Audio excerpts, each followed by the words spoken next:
नमस्कार दोस्तों, मैं रचा भाटिया आपका स्वागत करती हूँ हमारे खास प्रोग्राम उर्वरा एक कदम किलकारी की ओर में। दोस्तों, पिछले एपिसोड्स में हमने जाना कि इनफर्टिलिटी क्या होती है, अंशपन क्या होता है, कैसे होता है और कैसे इससे बचा जा सकता है।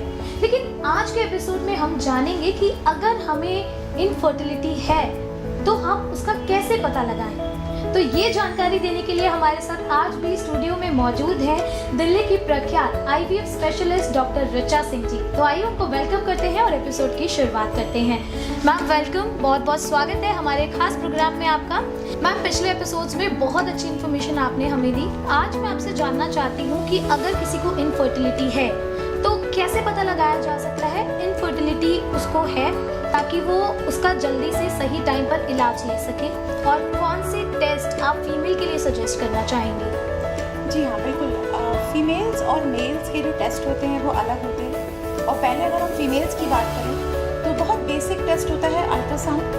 उसको कोशिश करके साइकिल के डे 2 पे कराना चाहिए, ताकि हमें एक बेसिक पता चल जाए कि हमारे ओवरीज में कितने एग्स हैं, कितने फॉलिकल्स हैं, तो हमें रिजर्व के बारे में थोड़ा पता चल जाता है। Apart from that, basic ultrasound से हमें ये भी पता चल जाता है कि कहीं कोई फाइब्रॉइड या कोई ऐसी पैथोलॉजी तो नहीं है किसी भी यूट्रस में या ओवरीज में जिसको कि हम टाइमली ट्रीट कर सकें। जी। अपार्ट फ्रॉम अल्ट्रासाउंड, अगर हम ब्लड टेस्ट के बारे में बात करें तो ब्लड टेस्ट में एक टेस्ट होता है एंटीमुलेरिन हार्मोन, उसके अलावा LH, FSH और एस्ट्रेडियोल।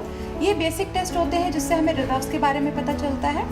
ट्यूब्स के बारे में अगर हम बात करें तो एक HSG बोलते हैं जिसको कि ट्यूब टेस्ट बोला जाता है, और ये यूजुअली साइकिल के डे 7 पे हम कराते हैं। इससे हमें ये पता चलता है कि लेडीज़ के ट्यूब्स ब्लॉक्ड हैं या ओपन हैं। जी। क्योंकि अगर ट्यूब्स ब्लॉक्ड होंगे तो उनको नॉर्मल कंसेप्शन करने में प्रॉब्लम आएगी। And last but not the least, hormones का टेस्ट बहुत ज़रूरी है, जैसे कि आपका थायराइड हार्मोन और प्रोलैक्टिन हार्मोन। ये दोनों ही टेस्ट आपके फास्टिंग में होते हैं, और इनसे हमें ये पता चलता है कि अगर ये इंक्रीज्ड है हमारी बॉडी में सपोजिटली, सो ये भी बहुत बार इनफर्टिलिटी को कंट्रीब्यूट करते हैं। जी। तो ये एक बेसिक टेस्ट है, जो एक बेसिक इनफर्टिलिटी इन्वेस्टिगेशन जिसको हम बोलते हैं, जो एक फीमेल्स करा के अपने बारे में पता कर सकती है कि उनको किस सेगमेंट में प्रॉब्लम है, यूट्रस में है, ट्यूब्स में है, ओवरीज में है, ताकि उस हिसाब से उनका ट्रीटमेंट डायरेक्टेड होता है। जी मैम, ये तो रही फीमेल्स की बात। वहीं अगर हम मेल्स की बात करें, उनके लिए ऐसे कौन कौन से टेस्ट आप सजेस्ट करना चाहेंगी अगर वो जानना चाहते हैं कि वो इनफर्टाइल हैं या नहीं?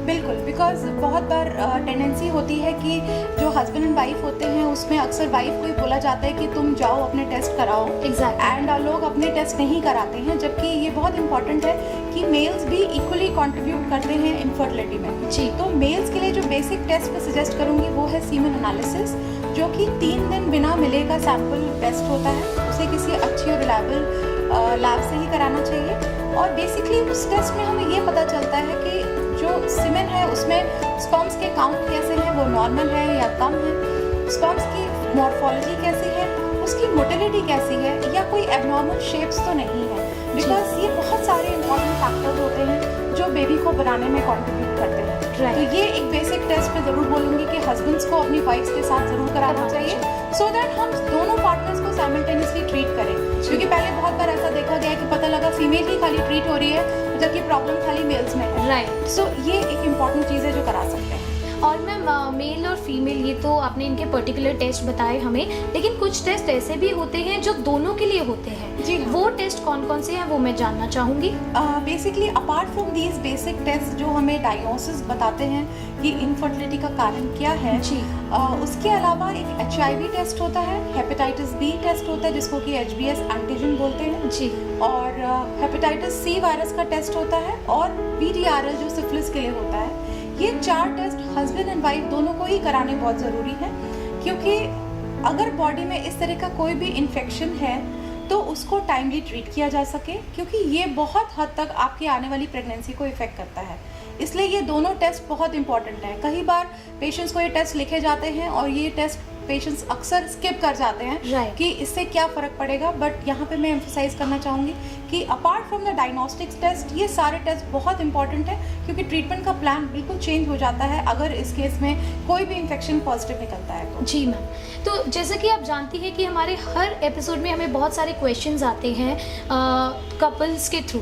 तो एक क्वेश्चन आज हमारे पास ऐसा आया है, एक मेल है जिनकी जो एज है 29 ईयर्स है और उन्होंने अपने स्पर्म काउंट करवाए हैं जिसमें उनके जो स्पर्म काउंट है वो नील आए हैं, तो वो क्या कर सकते हैं? ऐसे केसेस में जहाँ पे सीमेन सैंपल में स्पर्म काउंट 0 आ रहा है, पहली चीज़ तो ये कि इस सीमेन एनालिसिस को उनको रिपीट कराना चाहिए। कम से कम 3 एनालिसिस में अगर स्पर्म काउंट 0 है तब हम मानते हैं कि ये एज़ोस्पर्मिया है या 0 स्पर्म काउंट है। और ऐसे केसेस में यूजुअली नॉर्मल प्रेगनेंसी होना बहुत मुश्किल है, क्योंकि अगर स्पर्म होगा ही नहीं तो कंसेप्शन की सवाल ही नहीं उठता है। राइट। और ऐसे केसेस में IVF टेक्निक है जिसमें कि हम इसको प्रेगनेंसी जिससे हम कर सकते हैं, और उसमें भी एडवांस टेक्निक होती है जिसको हम बोलते हैं ICSI और साथ में हम बोलते हैं TISA। ICSI का मतलब होता है इंट्रासाइटोप्लाज्मिक स्पर्म इंजेक्शन। ये एक IVF की टेक्निक है जिससे बेबी प्रोड्यूस किया जाता है, स्पेशली उन लोगों में जहाँ पे हमारे पास स्पर्म्स नहीं है। और दूसरी चीज़ जहाँ पे हम टेस्टिस के द्वारा स्पर्म को एस्पिरेट कर लेते हैं, ऐसे केसेस में जहाँ पे हमें सीमेन में स्पर्म नहीं मिलता है। मैं ये सलाह देना चाहूँगी कि उनको एक एक्सपर्ट IVF कंसल्टेंट से मिलना चाहिए जहाँ पे इस तरह की फैसिलिटीज़ का प्रोविज़न हो। और ये एक उम्मीद है कि इस प्रोसेस से करके उनको अपना बेबी हो सकता है और अपने स्पर्म से ही हो सकता है। और बिकॉज हमारे इंडियन सोसाइटी में सबसे इम्पॉर्टेंट चीज़ होती है कि जो मेल्स होते हैं वो चाहते हैं कि उन्हीं का बेबी हो। So the things are possible and dishearten होने की ज़रूरत नहीं है, बस आप कंसल्ट करें और आपके डॉक्टर आपको गाइड करेंगे। Fine, thank you so much for being with us. बहुत अच्छी इन्फॉर्मेशन दी और आई एम श्योर कि हमारे सभी एपिसोड्स में जो भी हम इन्फॉर्मेशन दे रहे हैं वो कपल्स के लिए बहुत हेल्पफुल होगी। Thank you so much. So दोस्तों, आज के एपिसोड में हमने बताया कि किस तरह से आप जान सकते हैं कि आप इनफर्टाइल हैं। तो ये जो सारे टेस्ट मेल्स और फीमेल्स के लिए हमने बताए हैं, अगर आप उन्हें फॉलो करेंगे तो ज़रूर आप इस प्रॉब्लम से बच सकते हैं और आपके घर में भी किलकारियाँ गूंज सकती हैं। तो फिलहाल हमें दीजिए इजाज़त, आपसे फिर से होगी मुलाकात नेक्स्ट फ्राइडे 10 o'clock। तब तक के लिए अपना ख्याल रखिएगा। टेक केयर, नमस्कार।